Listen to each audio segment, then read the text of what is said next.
Okay ka? Yung lakad namin, Ay naman. nabutan nga lang ng ulan.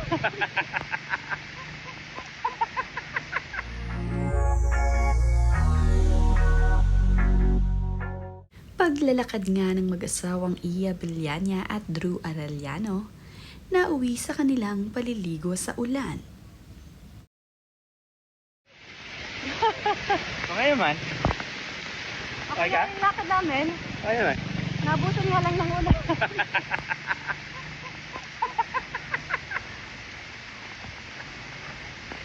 Okay naman. Ganda. Peaceful. Romantic. Habang naglalakad nga ang mag-asawang Drew Arellano at Iya Villania, ay naabutan nga ng ulan ang dalawang ito. Naglalakad-lakad kasi itong si Iya Villania at Drew Arellano papauwi na sa kanilang bahay.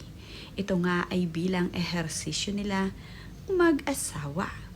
Ngunit habang papauwi na nga sila sa kanilang bahay, ay bigla na nga lamang bumuhos ang pagkalakas ang ulan.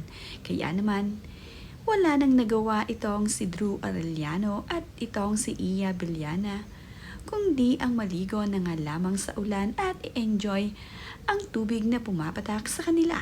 Kaya naman, nadalawa na lamang ang mag-asawa dahil ang paglalakad nga raw nila ay nauwi sa kanilang paliligo sa ulan. Okay nga lamang daw kasi wala naman na silang choice. Mahilig ngang maglakad-lakad dahil ito ang ehersisyo ng dalawang ito.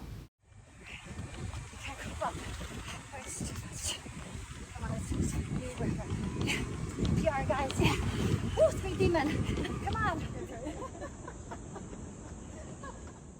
Pati nga ang mga anak ni Iya Villania at Drew Arellano ay sumasali sa kanilang pag-ehersisyo. Nagustuhan din ng mga anak ni Iya ang mag-bike. Kasama nga ni na Iya Villania ang kanyang mga anak habang sila ay nagbabike. Nagiging sports lover ang na din ang mga anak niya kagaya nilang mag-asawa. Kung ano nga ang nakikita nila sa kanilang magulang ay nagugustuhan na nga rin nila. Kagaya na nga lamang habang nagja-jogging, itong sina Iya at Drew Arellano, nagbabike din ang kanyang mga anak kagaya ni Drew.